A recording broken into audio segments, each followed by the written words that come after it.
दूसरे लोग जब रीबॉर्न होते हैं तो कोई टाइगर बनता है, कोई स्नेक, जिस पर मेरी हालत बिल्कुल अलग निकलती है।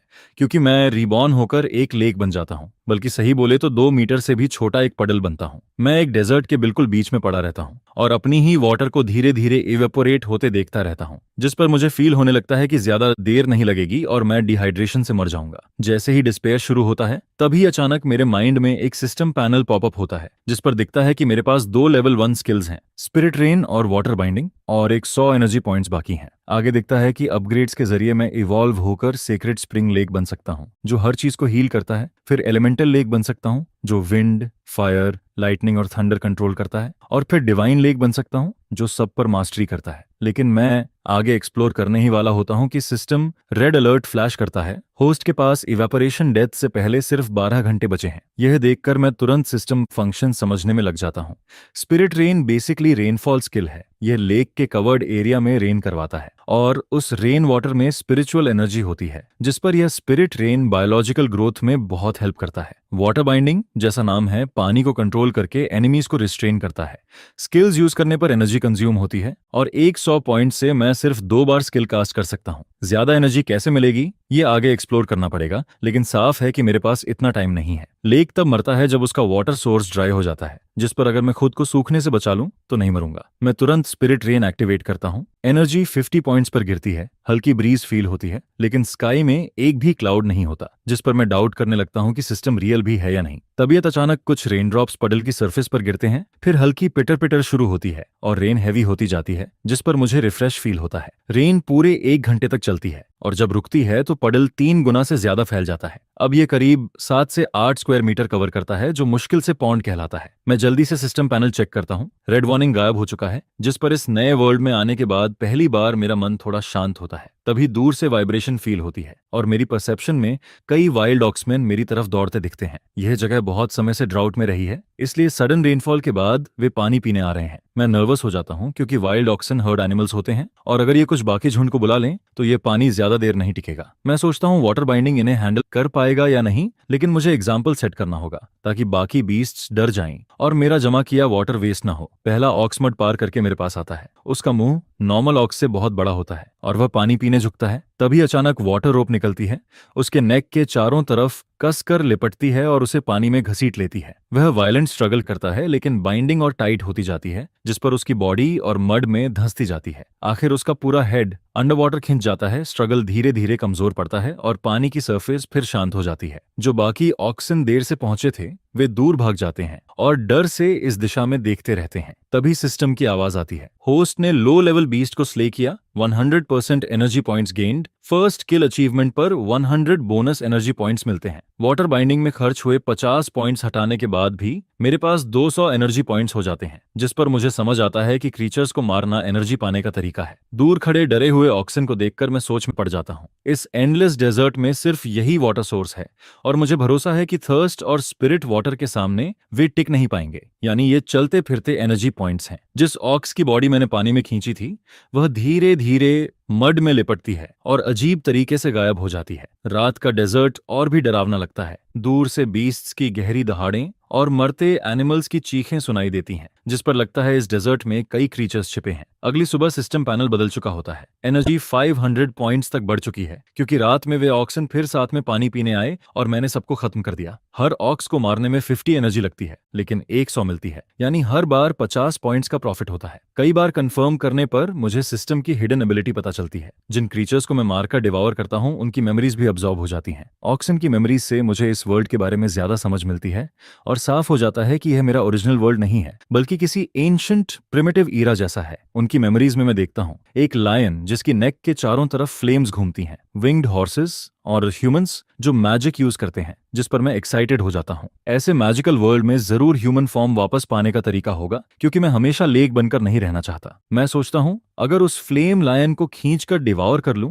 तो बहुत एनर्जी मिल सकती है। ऑक्सन की मेमोरीज से पता चलता है कि वे उसी लायन के प्रे थे, यानी वह पास ही होना चाहिए। डेजर्ट अब भी स्कॉचिंग हॉट रहता है और मुझे इस वर्ल्ड में आए 1 हफ्ता हो चुका है। शुरुआती डेथ थ्रेट सर्वाइव करने के बाद मैं एक इंटरेस्टिंग हंटिंग लाइफ शुरू करने सकता हूँ। रोज एक बार स्पिरिट रेन यूज करने से मेरा वॉल्यूम बढ़ता है और लगातार 7 दिन रेन होने के बाद मैं पूरी तरह लेक बन जाता हूँ। स्पिरिट रेन के वाटर में स्पिरिचुअल एनर्जी होने से कुछ एक्वाटिक प्लांट्स और छोटी फिश श्रिम्प जो मरने वाली थीं रिवाइव हो जाती हैं। लेकिन मेरे लिए असली फायदा यह है कि स्पिरिट वाटर से अट्रैक्ट होकर एनिमल्स हर दिन पानी पीने आते हैं। इन दिनों में मैं 20 से कम बीस्ट्स नहीं पकड़ता, ज्यादातर ऑनऑक्सन होते हैं, जबकि छोटे एनिमल्स पर मैं एक्शन नहीं लेता। फिर एक रात पिच ब्लैक रंग का एक बीस्ट चुपचाप मेरी तरफ बढ़ता है। जैसे ही उसका पॉ लेक के पास वाली मड को छूता है, मैं उसे तुरंत डिटेक्ट कर लेता हूँ। यह एक हंटिंग डॉग होता है, लेकिन मेरे पुराने वर्ल्ड के हंटिंग डॉग से बिल्कुल अलग होता है, जिसका बॉडी तो ऑर्डिनरी डॉग जैसा है, पर डराने वाली बात यह है कि उसके 2 हेड्स हैं और 4 रेड आईज अंधेरे में चमकते रहते हैं। उसके 4 पॉ पर एक बोन स्पाइक भी लगा है जो क्लियरली रेजर शार्प लगता है। वह ट्विन हाउंड चारों तरफ सावधानी से देखता है। थ्रेट्स कंफर्म नहीं होते,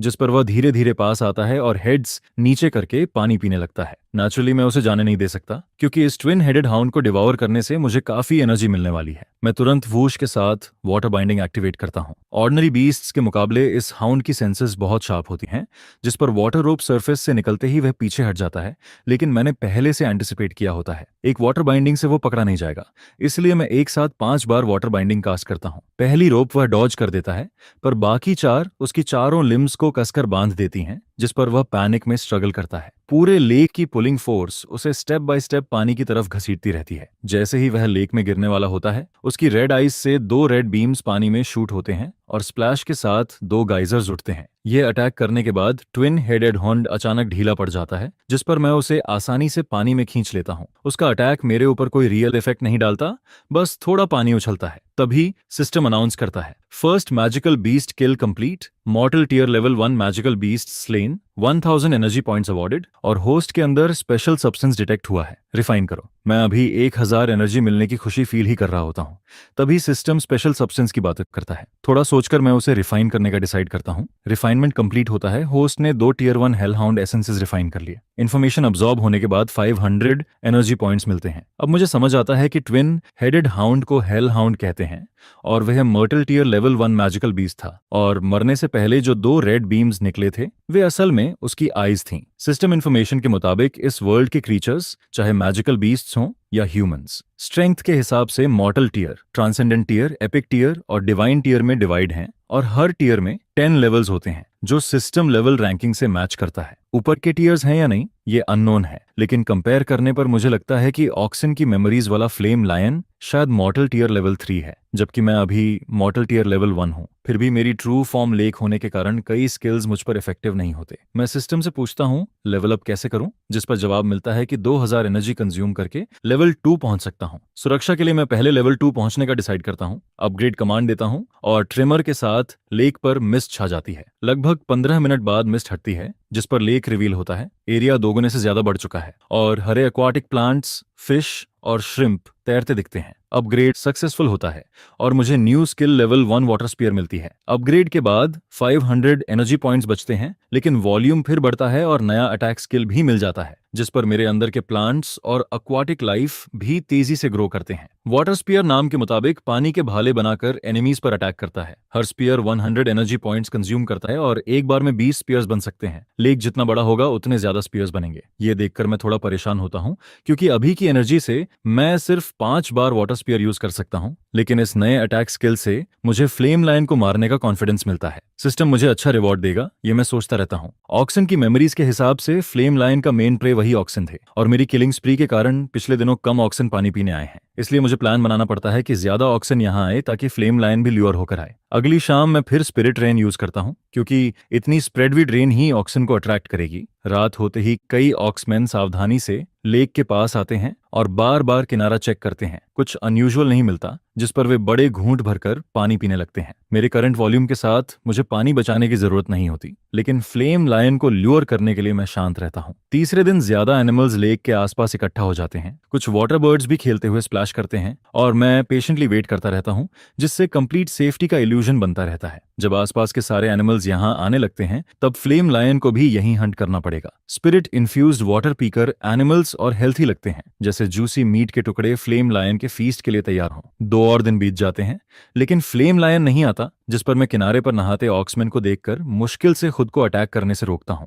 आखिर चौथे दिन दूर मेरी परसेप्शन में एक लायन दिखता है। जिसकी नेक के चारों तरफ फ्लेम्स घूमती रहती हैं और वह यहीं आ रहा होता है। मेरी एक्साइटमेंट से लेक की सरफेस पर रिपल्स बनने लगते हैं, पर साथ ही नर्वस भी फील होता है क्योंकि पहली बार लेवल 3 मैजिकल बीस्ट हंट करने जा रहा हूं और ये फ्लेम लायन क्लियरली ऑर्डिनरी नहीं है। मैं ऑनेस्टली श्योर नहीं हूं कि सक्सीड करूंगा या नहीं। जब फ्लेम लायन लेक से करीब 500 मीटर दूर होता है, किनारे के बीस्ट्स रिएक्ट करते हैं और भागने की तैयारी करते हैं। खासकर पानी में खेलते ऑक्सन पैनिक होकर किनारे चढ़ने की कोशिश करते हैं। मैं पानी को कंट्रोल करके लेक के बॉटम में अंडरकरंट बनाता हूं और एक ऑक्स को बार बार किनारे पहुंचने से रोकता रहता हूं। तभी वूश के साथ फ्लेम लायन किनारे पहुंचता है और ऑक्स के नेक को बाइट कर देता है, जिस पर तुरंत पानी का बड़ा हिस्सा ब्लड से लाल हो जाता है। कुछ ही पलों में ऑक्स स्ट्रगल बंद करता है और मर जाता है, और जैसे ही फ्लेम लायन उसे छोड़ने वाला होता है, मैं तुरंत वाटर बाइंडिंग एक्टिवेट करता हूं। लेक से 3 वाटर रोप्स उछलते हुए फ्लेम लायन की तरफ बढ़ते हैं। फ्लेम लायन चौंक जाता है, लेकिन चालाकी से ऑक्स की डेड बॉडी रोप्स की तरफ फेंक देता है, जिस पर ये रोप्स मेरे कॉन्शियसनेस से कंट्रोल होती हैं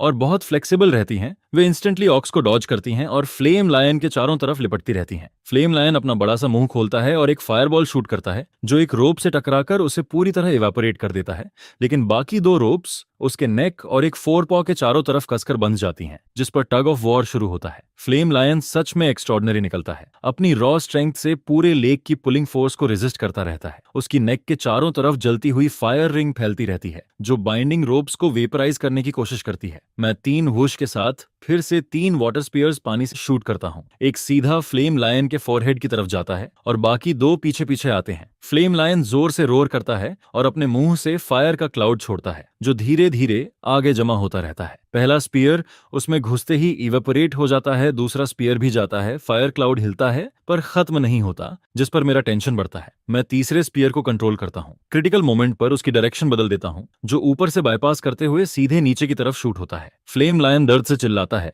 वाटर स्पीयर उसके हेड में बड़ा होल बनाकर गायब हो जाता है और ब्लड तेजी से बहने लगता है। उसी पल फायर क्लाउड पूरी तरह वैनिश हो जाता है, लेकिन उसकी नेक की फ्लेम्स अभी भी जलती रहती हैं। मैं तुरंत वाटर रोप से उसे खींचकर लेक में ले आता हूं। सरफेस धीरे धीरे शांत हो जाती है। यह हंट मेरी सारी एनर्जी खत्म कर देता है। मैं पूरी तरह ड्रेन्ड फील करता हूं, लेकिन आखिरकार मैंने टियर 3 मैजिकल बीस्ट डिवावर कर लिया होता है। सिस्टम अनाउंस करता है, mortal tier level 3 flame lion devoured, 3000 energy points gained, abnormal energy detected, refine it. मैं समझ जाता हूं ये उसकी नेक की फ्लेम रिंग है। रिफाइन कमांड देता हूं और रिफाइंड फ्लेम लायंस फायर मिलता है, जिस पर होस्ट की फ्लेम इम्यूनिटी बढ़ जाती है। मेरी ट्रू फॉर्म वाटर है और फायर मेरा नेचुरल एनिमी होता है, लेकिन सिस्टम रिफाइनमेंट से इम्यूनिटी बूस्ट मिल जाता है, जिस पर मैं सोचता हूं अगर फ्यूचर में और पावरफुल फ्लेम्स रिफाइन करूं तो शायद सन को भी डिवावर कर सकूं। यह एम्बुश पूरी तरह सक्सेसफुल रहता है। एक ही बार में 3000 एनर्जी पॉइंट्स मिलते हैं। मैं सोचता हूं एनर्जी पाने के नोन तरीके हंटिंग और डिवावरिंग क्रीचर्स हैं, या स्पेशल सब्सटेंसेस और एनर्जी रिफाइन करना है, और इन सब के लिए स्किल्स जरूरी हैं। मेरे current skills spirit rain volume बढ़ाने के लिए बेसिक स्किल है, वाटर बाइंडिंग और water spear main attack skills हैं। मैं सिस्टम से स्किल अपग्रेड की बात करता हूं। 500 एनर्जी में स्पिरिट रेन और वाटर बाइंडिंग अपग्रेड होते हैं और 1000 एनर्जी में वाटर स्पीयर अपग्रेड होता है। अपग्रेड कॉस्ट बहुत ज्यादा लगता है और ये सिर्फ लेवल 1 से लेवल 2 का है। आगे और भी एनर्जी लगेगी, लेकिन स्ट्रॉन्गर क्रीचर्स हंट करने के लिए अपग्रेड जरूरी है, जिस पर मैं बिना हेजिटेशन सब अपग्रेड कर देता हूं और 2000 एनर्जी एक साथ खर्च कर देता हूं। मैं लेवल 2 स्किल्स टेस्ट करना चाहता हूं, इसलिए फिर स्पिरिट रेन यूज करता हूं। इस बार 100 एनर्जी सीधे कंज्यूम होती है और इफेक्ट बहुत ड्रामेटिक होता है। कई घंटों तक तेज बारिश होती है और वाटर में और ज्यादा स्पिरिचुअल एनर्जी फील होती है। फिर भी मेरा वॉल्यूम उतना नहीं बढ़ता जितना सोचा था, जिस पर मैं ध्यान से अपने पूरे बॉडी को सेंस करता हूं और कुछ नोटिस करता हूं। थोड़ी दूर मड में एक सीड पता नहीं कहां से आया होता है, जो ग्रीडली स्पिरिट रेन अब्सॉर्ब करता रहता है और आसपास का पानी भी खींच लेता है। मैं इरिटेट और क्यूरियस दोनों होता हूं, जिस पर जानने के लिए लेक का पानी उस सीड पर फ्लड कर देता हूं। करीब 15 मिनट बाद वह अब्सॉर्ब करना बंद करता है। पीनट जितना छोटा सीड 15 मिनट का लेक वाटर पी जाता है, जो बिल्कुल अब्सर्ड लगता है। मेरी परसेप्शन में सीड सेटिस्फाइड होकर हिलता है, दोनों तरफ लीव्स निकालता है और तेजी से ग्रो करता है। कुछ ही देर में 1 मीटर से बड़ा ट्री बन जाता है और मड के नीचे 2 मीटर से लंबी रूट्स मेरी तरफ फैलती रहती हैं। मैं तुरंत वाटर स्पीयर यूज करता हूं और उसके ट्रंक पर अटैक करता हूं। बैंग के साथ ट्रंक टूट जाता है और मेरे माइंड में गोस्टली क्राइज गूंजती हैं। रूट्स की ग्रोथ रुक जाती है। सिस्टम मैसेज आता है, म्यूटेटेड ब्लडथॉर्न ट्री के साथ कनेक्शन एस्टैब्लिश हुआ, सिम्बियोसिस या सर्वेंट बाइंडिंग चूज करो। मुझे पता चलता है ब्लडथॉर्न ट्री नॉर्मली डेजर्ट का कॉमन ट्री है, पर यह म्यूटेट होकर ब्लड और सोल्स डिवावर करके स्ट्रांग बनता है और पहले जब मैं बीस्ट्स हंट करता था तब ये सीड सीक्रेटली उनका ब्लड और सोल्स खाता रहा। अब स्पिरिट रेन से इरिगेट होकर यह स्प्राउट हुआ है। मैं केयरफुली सोचकर सिम्बायोसिस चूज करता हूँ क्योंकि मुझे ज्यादा क्रीचर्स हंट करके एनर्जी और लेवल चाहिए, जबकि ब्लड और सोल्स मेरे किसी काम के नहीं पर ट्री के काम के हैं। हम दोनों एक दूसरे को कॉम्प्लीमेंट करते हैं। सिस्टम अनाउंस करता है सिम्बायोसिस सक्सेसफुल। होस्ट को सिम्बियंट म्यूटेटेड ब्लड थॉर्न ट्री मिला, 2000 एनर्जी पॉइंट्स अवार्ड होते हैं और न्यू स्किल सोल लिंक मिलता है जिससे सोल वाले क्रीचर्स से डायरेक्टली कम्युनिकेट कर सकता हूँ। मैं सिस्टम पैनल चेक करता हूँ। अब एक नया सेक्शन दिखता है, creature mutated blood thorn tree, level mortal tier level 2, skills dark thorn, blood thirst, soul devour और वार्निंग आता है कि म्यूटेटेड ब्लड थॉर्न ट्री की इंटेलिजेंस बहुत तेजी से बढ़ती है और ये मेलेवोलेंट होता है। ये अभी पैदा हुआ है और मेरे बराबर लेवल पर है। सच में एबनॉर्मल लगता है, लेकिन सिस्टम वार्निंग के बावजूद मुझे चिंता नहीं होती क्योंकि सिम्बियंट मुझे बिट्रे नहीं करेगा। जहां तक बात है कि इतना क्रूर एनवायरनमेंट में कोई चीज ईविल है या गुड, यहाँ गुडनेस बिल्कुल वर्थलेस है, जिस पर मैं अपनी परसेप्शन खुद कंट्रोल करता हूँ और पूरा फोकस ब्लड थॉर्न ट्री पर टिकाता हूँ। ब्लड थॉर्न ट्री खुशियों वाली सोल फ्लक्चुएशन भेजता है क्योंकि वह अभी अभी बॉर्न हुआ है। उसकी सोल अभी वीक है और वो मेरे साथ नॉर्मली कम्युनिकेट नहीं कर पाता है, जिसे फील करके बस वेग कॉन्सेप्ट्स भेजता है, जैसे उसे ब्लड और सोल्स की क्रेविंग हो रही है। इसके बाद उस बैटल के बाद सारे बीस्ट्स बहुत दूर भाग गए थे, जिस पर वो शायद काफी टाइम तक लौटने की हिम्मत नहीं करते हैं। मैं फिलहाल पानी के सिर्फ एक हिस्से को कंट्रोल करके ब्लड थॉर्न ट्री को इरिगेट करता हूँ और फिर एक और टेरिफाइंग अब्जॉर्प्शन सेशन के बाद जिस ट्रंक को मैंने वाटर स्पीयर से सेवर किया था वो दोबारा ग्रो होने लगता है। अब 2000 न्यू एनर्जी पॉइंट्स मिल चुके हैं, इसलिए मुझे स्टिंजी रहने की जरूरत नहीं है, जिस पर मैं सीधा 1000 एनर्जी रेनफॉल पर स्पेंड कर देता हूँ। इस बार मैं रेनफॉल का एरिया डिलिबरेटली कंट्रोल नहीं करता हूँ और स्पिरिट रिच रेन पूरे ओरिजिनल लेक साइड पर गिरती रहती है। हफ्ते भर तक रुक रुक कर बारिश होती रहती है। ऊपर का सन अभी भी हाश रहता है, डेजर्ट अभी भी हीट से शिमर कर रहा है, लेकिन ये लेक अकेला ऐसा है जहां कंटिन्यूअस रेन होती है और कूल फीलिंग आती रहती है। कई डेड ट्रीज रिवाइव होने लगते हैं और दूर पड़े सीड्स भी स्प्राउट करने लगते हैं। इस डेथ वाले डेजर्ट में मेरी लोकेशन ही एकमात्र ओएसिस बनती जा रही है, जिस पर यह स्ट्राइकिंग एनवायरनमेंट बहुत सारे क्रीचर्स को अट्रैक्ट करने लगता है। जो एनिमल्स उस स्लॉटर को देख चुके थे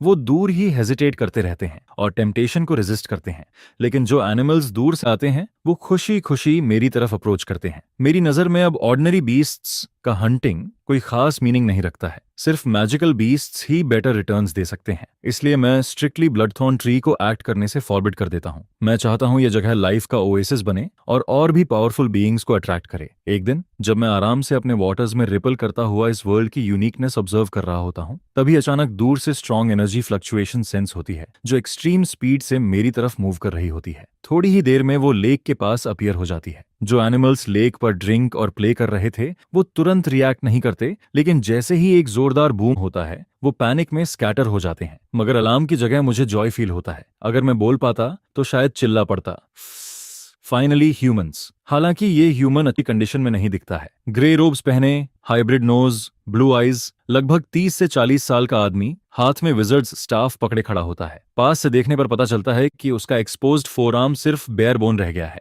और दूसरा, जिसे मैं ऑलमोस्ट ह्यूमन समझ लेता हूँ, वो नॉर्मल एडल्ट ह्यूमन से थोड़ा छोटा है, पॉइंटेड ईयर्स और बहुत पेल स्किन के साथ। उसकी बैक पर विंग्स और हाथ में बो देखकर साफ पता चलता है कि वो ह्यूमन नहीं बल्कि एक एल्फ है, जिस पर मेल एल्फ बोलता है, मोरेन, तुमने एल्वन वुड्स में ट्रेसपास किया है। किंग के नाम पर मैं तुम्हें डेथ ग्रांट करता हूँ। उसका बो अर्थी येलो लाइट से ग्लो करने लगता है। मॉर्विन पैनिक नहीं करता है। अपनी रेचेड कंडीशन के बावजूद उसका सेप्टर चेस्ट के सामने फ्लोट करता है और वो स्पेल चांट करता है। अचानक बोन सेप्टर का एंड सीधे मॉर्वेन के चेस्ट में पियर्स हो जाता है। पेन और स्ट्रगल उसके फेस पर फ्लिकर करता है और ब्लड सेप्टर के अलोंग बहकर उसके टिप के ब्लैक बीड तक पहुंचता है, जो धीरे धीरे ब्लड रेड बन जाता है। Forbidden spell Morwen, how dare you, Aldrian, earth elemental tribe का यंगेस्ट एयर, तुम्हारी एरोगेंस तुम्हें खत्म कर देगी। डेथ के ग्रेट गॉड तुम्हें इटर्नल लाइफ दें। इनकैंटेशन कंप्लीट होते ही सेप्टर ब्लड अब्सॉर्ब करना रोक देता है और रेड लाइट तेज हो जाती है, जो ऑल्ड्रियन के ग्रीन एरो ग्लो को ओवरवेल्म कर देती है। रेड लाइट के अंदर एक मैसिव साइथ अपीयर होता है और ऑल्ड्रियन की तरफ स्लैश करता है। ऑल्ड्रियन पीछे नहीं हटता बल्कि मरने को रेडी दिखता है। उसकी विंग्स जोर से बीट करती हैं और एक giant earthen yellow sword instantly launch हो जाता है। इसके तुरंत बाद ऑल्ड्रियन एक सांस में 100 मीटर पीछे रिट्रीट कर जाता है। येलो सोर्ड रेड साइथ से कोलाइड करता है, मगर कोई अर्थ शैटरिंग साउंड नहीं होता। सोर्ड कुछ पल रेजिस्ट करता है और फिर डिस्ट्रॉय हो जाता है। इस मोमेंट पर ऑल्ड्रियन पीछे देखे बिना आगे भागता है। रेड साइथ की डेडली हार्वेस्ट से एस्केप करने की कोशिश करता है, मगर सब बेकार जाता है। ऑल्ड्रियन को स्क्रीम करने का भी टाइम नहीं मिलता। उसका हेड साइड में गिर जाता है जबकि बॉडी आगे कुछ दूरी तक दौड़ती रहती है। ये देखकर मोरवेन आखिर खड़े रहने की स्ट्रेंथ खो देता है और ग्राउंड पर कोलैप्स हो जाता है। मैं साइड से साइलेंटली ऑब्जर्व करता रहता हूँ, अपनी प्रेजेंस रिवील करने की हिम्मत नहीं करता, डिस्कवरी से डरते हुए। मेरी परसेप्शन में एक टेरिफाइंग एग्जिस्टेंस अभी भी मौजूद रहता है और सच में ऑल्ड्रियन को हार्वेस्ट करने के बाद भी डेथ साइथ वैनिश नहीं होता, बल्कि अपने ब्लेड पर एक आई बना लेता है। इंडिफरेंस, फियर, डेथ, ये वर्ड्स किसी भी क्रीचर्स के माइंड में आते हैं जो उस आई को देखता है। मोरवेन डर से स्काई में उस ब्लड रेड साइथ को देखता रहता है। उसका माउथ ओपन रहता है मगर वर्ड्स नहीं निकलते।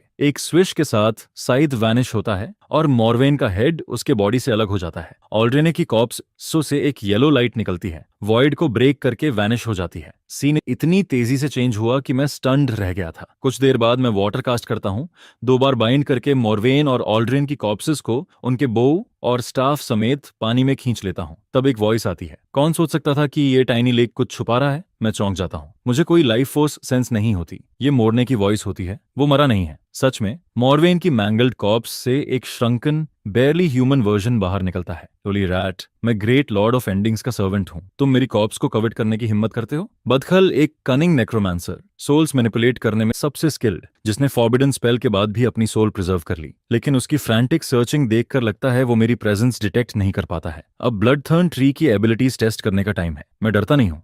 अगर मोरवा ने फुल स्ट्रेंथ में होता तो शायद मैं हैंडल नहीं कर पाता, लेकिन अब सिर्फ सोल होने की वजह से वो मेरे सोल डिवोरिंग ब्लडथॉर्न ट्री के सामने एक डिलिशियस लैम जैसा है। ब्लडथॉर्न ट्री की ब्रांचेस स्वे करने लगती हैं, जैसे खुद को रोक नहीं पा रहा हो। नेक्रोमांसर की सोल क्या डिलिशियस मील है। मेरे कमांड मिलते ही ब्लडथॉर्न के ट्रंक पर लगे कई ब्लैक थॉर्न्स अचानक उड़कर लेक के ऊपर मोरवेन की तरफ शूट करते हैं। मोरवेन डॉज नहीं कर पाता और उसे बिल्कुल उम्मीद नहीं थी कि पीछे का ये छोटा सैपलिंग अटैक करेगा। सारे थॉर्न्स उसे हिट कर देते हैं। डैम रैट, मैं तुम्हारी सोल को गॉड स्टैचू के सामने बिट बाय बिट बर्न करूंगा। मोरवेन दर्द से जोर जोर से चिल्लाता है। उसकी सोल फॉर्म्ड बॉडी लगातार शेप बदलती रहती है, जिसे देखकर साफ पता चलता है कि उसे बहुत भारी डैमेज हो रहा है, जिस पर डार्क थॉर्न्स अचानक एक्सप्लोड हो जाते हैं और मोरवेन की सोल टुकड़ों में शैटर हो जाती है। एक पावरफुल नेक्रोमांसर जो डॉन सैंक्चुअरी की परस्यूट से बच निकला था, जिसने कभी अर्थ के एल्वन रॉयल हायर को मार दिया था, अब मेरे सिम्बांट के सामने आसानी से अनहिलिएट हो गया, जिस पर ब्लडथॉर्न ट्री तुरंत एक रूट आगे बढ़ाता है। मैं उसे ब्लड अब्सॉर्ब करने देता हूं, लेकिन सोल्स डिवावर करने की इजाजत अभी नहीं देता हूं। पहले सिस्टम के थ्रू मुझे उनकी मेमोरीज एक्सट्रैक्ट करनी है, क्योंकि सिस्टम के बाद सोल्स और भी प्योर हो जाती हैं, जिससे ब्लडथॉर्न ट्री के लिए उन्हें डिवावर करना आसान हो जाता है। डिंग, कॉन्ग्रेचुलेशंस, तुम्हें transcendent tier level 3 elven royal corpse मिला है। 2000 एनर्जी पॉइंट्स अवॉर्डेड। इसके बाद ding, transcendent tier level 2 dark wizard corpse मिला है। 1000 energy points awarded. Special substances detected, dragon bone staff और elven bow, refine them. Ding, refinement successful, 1000 energy points awarded. सिर्फ corpses लूट करके इतने रिच रिवॉर्ड्स मिल रहे हैं, ये मैंने कभी इमेजिन नहीं किया था। जिस पर मेरे मन में ख्याल आता है कि अगर सिर्फ क्रीचर्स की बॉडीज हासिल करने से एनर्जी मिलती है तो चीजें काफी सिंपल हो सकती हैं। इसी सोच के साथ मेरे माइंड में एक बड़ा प्लान बनता है, जो अगर सक्सेसफुल हुआ तो मुझे बहुत तेजी से एनर्जी दिला सकता है। उनकी मेमोरीज अब्सॉर्ब करने के बाद मुझे आखिर इस वर्ल्ड की क्लियर अंडरस्टैंडिंग मिलती है। विजर्ड और एल्फ की मेमोरीज उन बीस्ट्स और मैजिकल क्रीचर्स से कहीं ज्यादा रिच हैं और उनका वर्ल्ड व्यू भी कंप्लीट है। इस वर्ल्ड का नाम इटर्नल रेल्म है, जो बेहद कैओटिक है, जहां हर तरह के क्रीचर्स और कॉम्प्लेक्स पावर स्ट्रक्चर्स मौजूद हैं। सबसे पावरफुल ऑर्गेनाइजेशन डॉन सैंक्चुरी है, जो लॉर्ड ऑफ डॉन की वर्शिप करता है और मानता है कि सभी बीइंग्स को लाइट में फॉरएवर जीना चाहिए।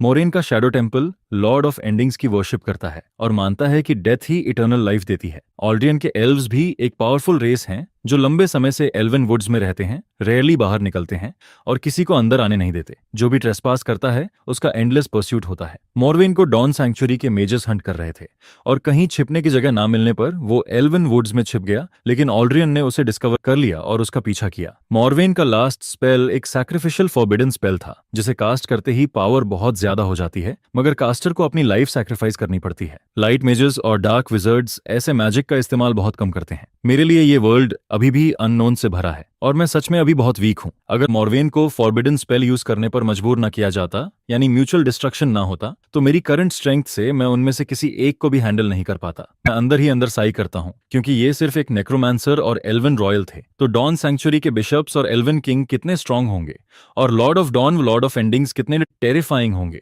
फिर भी मेरे पास सिस्टम है और मुझे विश्वास है कि एक दिन मैं गॉड्स की हाइट तक जरूर पहुंचूंगा। इस बार बिना ज्यादा एफर्ट के मुझे 4000 एनर्जी पॉइंट्स मिल चुके हैं, जो नेक्स्ट लेवल अप के लिए इनफ है। मैं तुरंत लेवल अप चाहता हूँ। 4000 एनर्जी डिडक्ट हो जाती है। कंग्रेचुलेशंस, तुम लेवल 3 लेक में एडवांस हो गए, जिस पर पहले शांत रहने वाला लेक वाटर जोर जोर से चर्न करने लगता है और मेरा वॉल्यूम फिर एक्सपैंड हो जाता है। अब मैं पूरी तरह प्री ड्राइड स्टेट में रिस्टोर हो चुका हूँ, लगभग 800 मीटर्स रेडियस के साथ। अब ये सच में इंप्रेसिव दिखता है और मैं अपनी करंट कंडीशन से काफी सेटिस्फाइड महसूस करता हूँ। जब पहली बार आया था तो बस एक स्मॉल पडल था, लेकिन अब सच में एक लार्ज लेक कहलाने लायक बन गया हूँ। तब ब्लडथर्न ट्री सोल फ्लक्चुएशंस भेजता है। मैं सिस्टम पैनल चेक करता हूँ। Creature mutated bloodthorn tree, level mortal tier level 3, यानी ब्लडथर्न ट्री भी मेरे साथ लेवल अप हो गया है। शायद मोरवेन और ऑल्ड्रियन की सोल्स ने उसे बड़ा बेनिफिट दिया है। Master, I am hungry. Bloodthorn tree की चाइल्डिश वॉइस मेरी परसेप्शन में सुनाई देती है।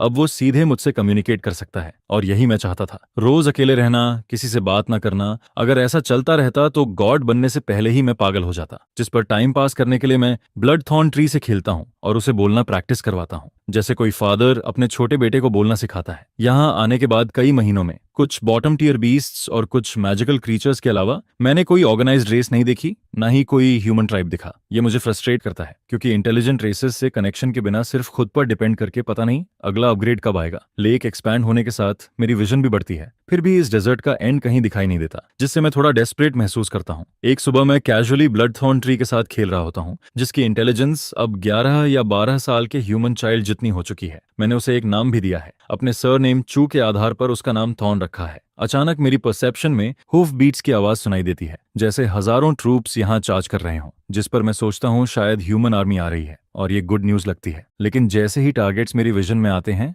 मैं बिल्कुल स्टन्ड रह जाता हूँ। ये आर्मी नहीं है, ये जायंट स्कॉर्पियंस हैं। हर स्कॉर्पियन लगभग आधे घोड़े जितना बड़ा है और जब वो दौड़ते हैं तो सच में गैलपिंग हॉर्सेस जैसी आवाज आती है। जो लीडिंग स्कॉर्पियंस हैं वो और भी बड़े हैं, हल्के पर्पल कलर के, और उनके टेल स्टिंगर्स से डार्क लाइट निकलती रहती है। जल्द ही स्कॉर्पियन आर्मी लेक तक पहुंच जाती है। लीड स्कॉर्पियन जनरल पीछे मुड़कर देखता है, जिस पर सारे स्कॉर्पियंस एक साथ रुक जाते हैं। स्कॉर्पियन जनरल अपने 4 क्लॉ से पीछे खड़े स्कॉर्पियन सोल्जर्स की तरफ इशारा करता है, उन्हें ड्रिंक करने का सिग्नल देता है। स्कॉर्पियन सोल्जर्स सेफली पानी पीकर लौट आते हैं, जिसके बाद जनरल सभी सोल्जर्स को पेयर्स में पानी पीने का ऑर्डर देता है। मैं खुद को रोककर ऑब्जर्व करता हूँ। मेरी परसेप्शन में स्कॉर्पियन जनरल लेवल 3 है, उसके पीछे वाले लेवल 2 हैं और बाकी सोल्जर्स सिर्फ लेवल 1 है। लेकिन इतनी डिसिप्लिन्ड स्कॉर्पियन आर्मी होना काफी एक्स्ट्रॉर्डिनरी है। जिन मैजिकल बीस्ट्स को मैंने पहले हंट किया था, उनमें भी मॉर्टल टियर लेवल 3 क्रीचर्स थे, लेकिन इतनी इंटेलिजेंस किसी में नहीं थी। मैं डिसाइड करता हूँ कि पहले इनके नेक्स्ट मूव ऑब्जर्व करूं। अगर एक साथ सबको डिवॉर कर पाया तो हजारों स्कॉर्पियंस मुझे मैसिव एनर्जी दे सकते हैं। एक एक करके सभी स्कॉर्पियन सोल्जर्स पानी पी लेते हैं और आखिर में स्कॉर्पियन जनरल खुद आगे बढ़ता है और धीरे से अपना हेड पानी में डिप करता है।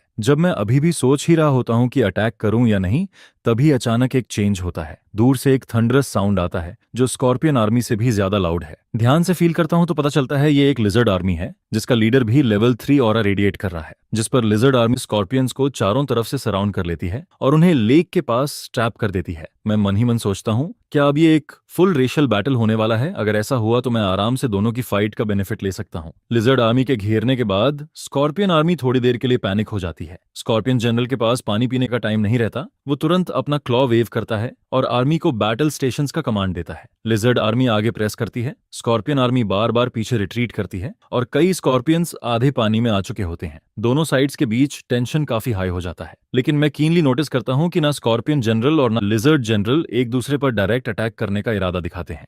उल्टा उनके normally obedient magical beast troops control खोने लगते हैं। एनिमीज सामने होने पर भी दोनों साइड्स स्टेलमेट में खड़ी रहती हैं। तभी मेरे माइंड में आइडिया आता है, जब तुम दोनों खुद अटैक नहीं कर रहे तो मैं हेल्प कर देता हूँ। वूश की आवाज के साथ लेक से एक वाटर स्पीयर निकलता है और 2-3 स्कॉर्पियन सोल्जर्स को पियर्स करके डिसिपेट हो जाता है। जो स्कॉर्पियन आर्मी पहले से डिसएडवांटेज में थी, पीछे हुए इस कमोशन से और घबरा जाती है और पैनिक में लेक से दूर भागने लगती है। लेकिन पेरिमीटर पर खड़ी लिजर्ड आर्मी उन्हें पूरी तरह घेर चुकी होती है। यही कोलिजन दोनों रेसेस के बीच असली बैटल इग्नाइट कर देता है। दोनों जनरल शॉक हो जाते हैं और सिचुएशन कंट्रोल करने के लिए कमांड्स देते हैं, लेकिन अब कोई फायदा नहीं होता। कॉम्बैट शुरू होते ही दोनों साइड्स के क्रीचर्स सिर्फ बैटल इंस्टिंक्ट्स में आ जाते हैं और कमांड्स इग्नोर कर देते हैं। अपने सबऑर्डिनेट्स को रोकने के लिए दोनों लीडर्स कुछ को एग्जाम्पल के तौर पर मार भी देते हैं।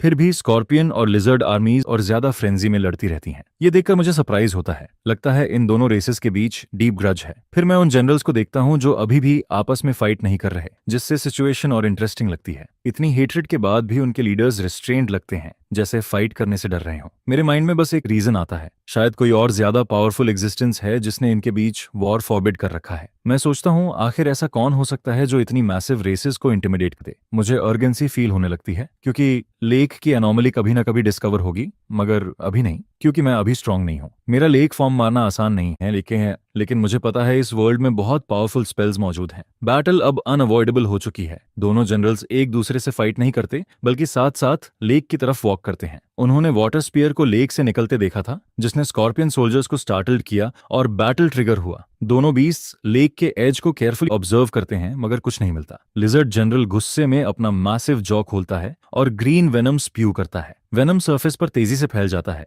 और जिस फिश और श्रिम्प को छूता है वो तुरंत बेली वाइड करके ऊपर तैरने लगते हैं। मैं बिल्कुल स्टिल रहता हूँ, परफेक्ट अपॉर्चुनिटी का वेट करता हूँ। आखिर स्कॉर्पियन जनरल खुद को रोक नहीं पाता। उसका टेल स्टिंगर रेड ग्लो करता है और इंस्टेंटली डजन स्ट्राइक्स बनाकर पानी में शूट करता है। पानी में स्प्लैश होता है, मगर कोई रिस्पॉन्स नहीं आता। दोनों बीस्ट्स कंफ्यूज्ड हो जाते हैं। उन्हें लेक में कोई स्पेशल प्रेजेंस फील नहीं होती और प्रोबिंग अटैक्स बेकार जाते हैं। स्कॉर्पियन जनरल लिजर्ड जनरल को ग्लांस करता है और उसे लेक में एंटर करने का सिग्नल देता है। आखिर लिजर्ड्स एम्फीबियस होते हैं, जबकि स्कॉर्पियंस प्योर टेरेस्ट्रियल हैं। लिजर्ड जनरल स्कॉर्पियन जनरल पर 2 बार रोर करता है और कॉशियसली पानी में उतरकर बॉटम की तरफ डाइव कर जाता है। यही परफेक्ट अपॉर्चुनिटी है। मैं तुरंत एक्ट करता हूँ। पानी के अंदर 4 वाटर रोब्स बनती हैं, पावर मल्टीप्लाइड होती है और लिजर्ड को रेजिस्ट करने का टाइम नहीं मिलता। पानी मेरा डोमेन है। उसके चारों लिम्स टाइटली बाइंड हो जाते हैं, सिर्फ उसकी टेल वीकली स्टर करती है। मैं वाटर करेंट्स कंट्रोल करता हूँ और उसकी स्ट्रगल के रिपल्स खत्म कर देता हूँ। साथ ही वाटर स्पीयर यूज करता हूँ और लिजर्ड जनरल बिना रेजिस्टेंस के पियर्स होकर मर जाता है। फिर मैं पानी को कंट्रोल करके उसकी बॉडी रैप कर लेता हूं ताकि ब्लड लेक को रूइन ना करे। शोर पर खड़ा स्कॉर्पियन जनरल एंग्शियस हो जाता है क्योंकि लिजर्ड जनरल लौट कर नहीं आता। अचानक उसे फील होता है कि वो लिजर्ड जनरल का ऑरा सेंस नहीं कर पा रहा। पैनिक में वो भागने के लिए मुड़ता है, मगर मैं उसे एस्केप कैसे करने देता। वही 4 वाटर रोप्स पीछे से स्कॉर्पियन जनरल को डंपलिंग की तरह रैप कर लेती हैं और सीधे पानी में ड्रैग कर लेती हैं। पानी में स्कॉर्पियन जनरल की कॉम्बैट पावर बहुत कम हो जाती है। उसका टेल स्टिंगर मेरे लेक फॉर्म के खिलाफ यूजलेस हो जाता है। बिना सरप्राइज के मैं एक सिंगल वाटर स्पीयर से उसकी लाइफ ले लेता हूं। इस तरह सबसे पावरफुल स्कॉर्पियन और लिजर्ड जनरल्स दोनों मेरे हाथों मारे जाते हैं। शोर पर फियर्सली लड़ रही दोनों रेसेस आधे से ज्यादा कैजुअलिटीज झेल चुकी होती हैं। मैं लेक वाटर को रिवर्स सर्ज में कंट्रोल करता हूं और जो भी स्कॉर्पियंस और लिजर्ड्स अभी फाइट कर रहे होते हैं उन्हें पानी में स्वीप कर लेता हूं। फिर वेव्स उठाकर सबको खत्म कर देता हूं। पानी के अंदर बैटल से एग्जॉस्टेड मैजिकल बीस्ट्स जल्दी ही फ्लोटिंग कॉर्प्सेस बन जाते हैं। पूरा लेक ब्लड रेड हो जाता है। किनारों पर सेवर्ड लिम्स और टेल्स बिखरे रहते हैं। पूरा सीन ग्रूसम बन जाता है। मैं सबसे पहले पानी के अंदर सभी कॉर्प्सेस रिफाइन करता हूं और blood of souls blood thorn tree को डिवॉर करने देता हूं। मेमोरीज से पता चलता है कि दोनों रेसेस का एक साथ लेक पर आना काफी सिग्निफिकेंट है। लिजर्ड और स्कॉर्पियन जनरल्स की मेमोरीज में मुझे एक ही पर्सन दिखता है, एक एल्फ जो डार्कनेस में छिपा है, मगर विंग्स और पॉइंटेड ईयर्स उसकी आइडेंटिटी रिवील करते हैं। उस एल्फ ने दोनों रेसेस को डेजर्ट थरोली सर्च करने और अनोमलीज रिपोर्ट करने का ऑर्डर दिया था। मैं सोचता हूं आखिर एल्व्स इस डेजर्ट की इन्वेस्टिगेशन क्यों कर रहे हैं। ये सिर्फ ऑल्ड्रिन के लिए नहीं हो सकता, क्योंकि अगर सिर्फ वही होता तो पूरे डेजर्ट की सर्च जरूरी नहीं थी। मुझे कुछ ऑमिनस महसूस होता है। एक अनप्रेसिडेंटेड क्राइसिस का एहसास होता है। क्या इतनी जल्दी फिर से एल्व्स से सामना होगा? ये सोचकर मैं प्रिपरेशन की जरूरत समझता हूँ। पानी में लगभग 2000 कॉर्प्सेस हैं और स्कॉर्पियन व लिजर्ड जनरल्स भी मैंने मारे हैं, जिससे करीब 20,000 एनर्जी पॉइंट्स मिल चुके हैं। जैकपॉट वॉर प्रॉफिट सच में बेस्ट होते हैं। मैं खुशी से शोर की तरफ देखता हूँ, जहां अभी भी 3 से 4,000 कॉर्प्सेस पड़े हैं। अचानक मिला ये विंडफॉल इतना सडन होता है कि मुझे हल्का चक्कर सा फील होता है, लेकिन फिर भी मैं अपनी ग्रीड को रोकता हूँ और किनारे पड़े कॉर्प्सेस को डिवॉर नहीं करता। जिस पर जब मैं अपने एनर्जी पॉइंट्स को पहली बार 5 डिजिट्स क्रॉस करते देखता हूँ तो मैं उतना खुश होता हूँ जितना अपनी पास्ट लाइफ में पहली बार 5 डिजिट सैलरी मिलने पर भी नहीं हुआ था। थोड़ी देर सोचने के बाद मैं डिसाइड करता हूँ कि अब सिस्टम का बड़ा अपग्रेड करना चाहिए, जिसके बाद मैं अपना लेवल 5 तक बढ़ाता हूँ और स्पिरिट रेन, वाटर बाइंडिंग और वाटर स्पीयर तीनों को भी लेवल 5 तक अपग्रेड करता हूँ। अपग्रेड सक्सेसफुल हुआ। कंग्रेचुलेशंस, मुझे एक नया स्किल मिलता है, टाइडल फोर्स, जो लेक की पूरी ताकत के साथ ऑप्रेसिव फोर्स अनलीश कर सकता है और हर बार यूज करने पर 500 एनर्जी कॉस्ट करता है। फिर मैं सिस्टम पैनल दोबारा चेक करता हूँ, जिस पर 20,000 से ज्यादा एनर्जी गिरकर सिर्फ 5,000 पॉइंट्स रह जाती है। अगला अपग्रेड करने के लिए 30,000 एनर्जी चाहिए। सच में इजी कम इजी गो होता है। एनर्जी पॉइंट्स के साथ भी बिल्कुल ऐसा ही हो रहा है। लेकिन मेरे मन में एक बुरा शक पैदा होता है, और अगर वो रियल हुआ तो जितनी भी एनर्जी मिलेगी मुझे सब खर्च करनी पड़ेगी, फिर भी शायद इनफ नहीं होगी, क्योंकि जब स्कॉर्पियंस और लिजर्ड्स को एल्फ से ऑर्डर्स मिले थे तो बाकी रेसेस को भी जरूर मिले होंगे। इस डेजर्ट की सारी रेसेस शायद एल्वन कंट्रोल में हैं। इसका मतलब एल्व्स के साथ कॉन्फ्रंटेशन अनअवॉइडेबल है। इस बार स्कॉर्पियन और लिजर्ड के जनरल्स मेरे लेक पर इसलिए आए थे क्योंकि उन्होंने अनोमली डिटेक्ट की थी और इन्वेस्टिगेट करने आए थे।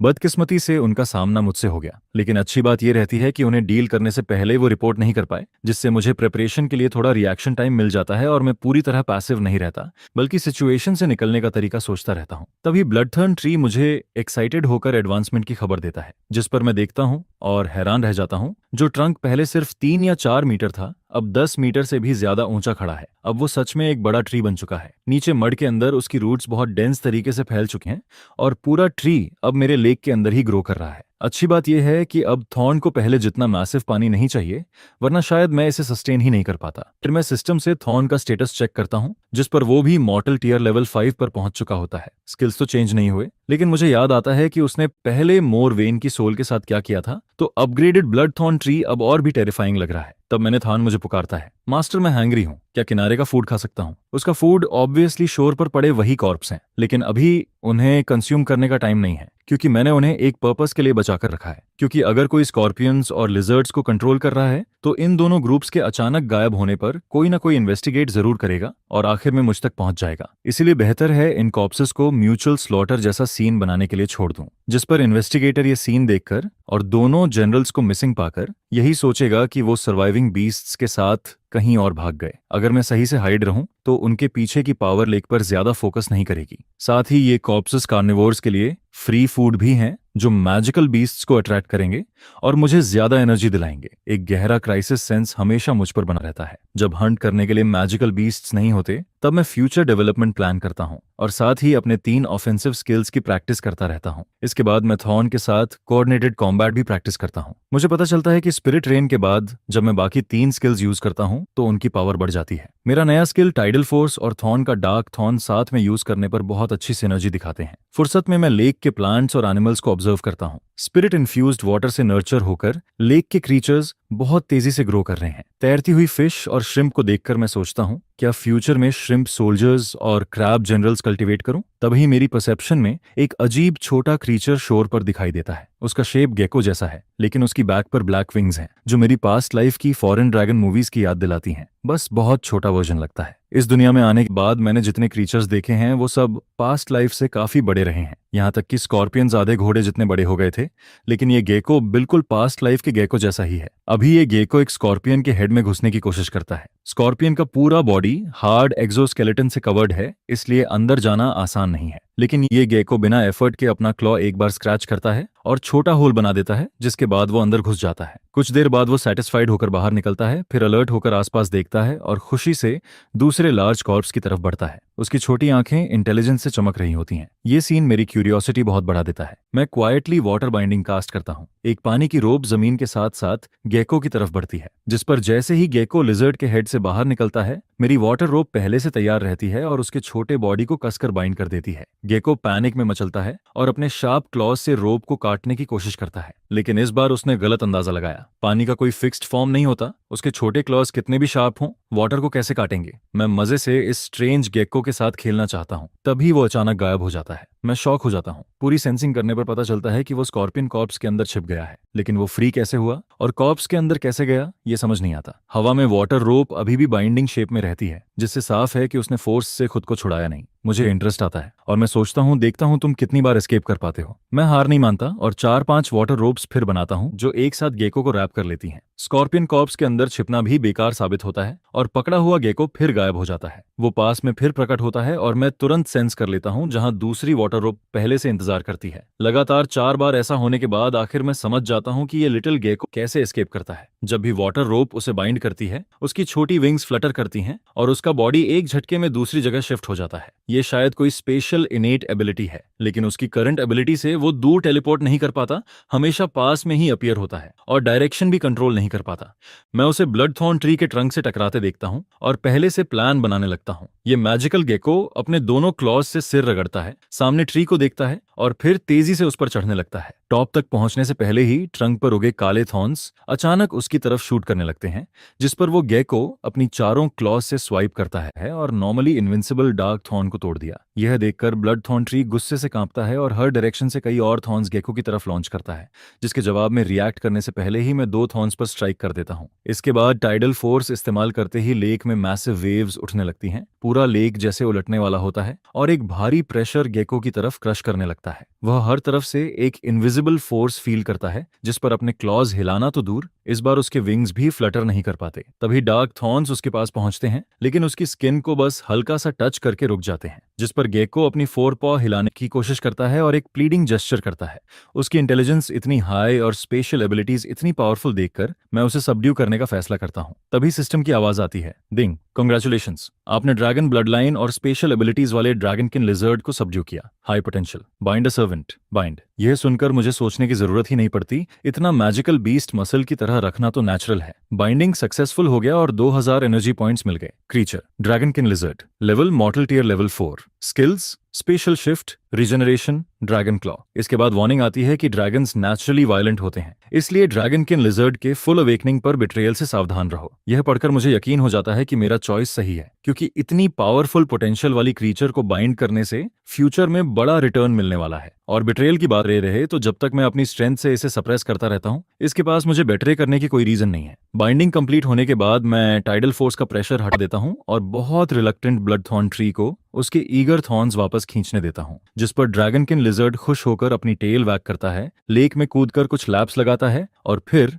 शोर पर फीस्ट जारी रखने की इच्छा दिखाता है। लेकिन मैं नेचुरली मना कर देता हूँ, क्योंकि मुझे वो चीजें अभी भी चाहिए। साथ ही अगर ब्लड थॉर्न ट्री को फीस्ट नहीं करने दिया और न्यूकमर ड्रैगनकिन लिजर्ड को गॉज करने दिया, तो पहले से एंग्री ब्लड थॉर्न ट्री जरूर रेज करेगा। यह देखकर ड्रैगनकिन लिजर्ड रेजिस्ट करने की हिम्मत नहीं करता, उसके विंग्स फ्लटर करते हैं और वह धीरे धीरे उड़कर ब्लड थॉर्न ट्री की ब्रांच पर बैठ जाता है, जैसे वहीं सेटल होना चाहता है, जिस पर ब्लड थॉर्न ट्री मानता नहीं और अपनी ब्रांचेस हिलाता रहता है। ये दोनों लगातार स्क्वैबल करते रहते हैं और मैं हेल्पलेस होकर बस देखता रहता हूँ। दोनों मैजिकल बीस्ट्स की इंटेलिजेंस अभी हाई नहीं है, इसलिए मैं सिर्फ उन्हें मस्ती करने देता हूँ और स्ट्रिक्टली सीरियस हार्म करने से मना करता हूँ। एक हफ्ते बाद स्कॉचिंग सन की वजह से शोर पर पड़े कॉर्प्सेस लगभग सूख गए। इस दौरान मैं स्पिरिट रेन इस्तेमाल करने की हिम्मत नहीं करता, कहीं कोई एनोमली नोटिस न कर ले। फिर भी ब्लड थॉर्न ट्री और ड्रैगनकिन लिजर्ड दिन भर खेलते रहते हैं, लेकिन अब उनका रिलेशनशिप पहले से काफी हार्मोनियस हो गया है। वीवी,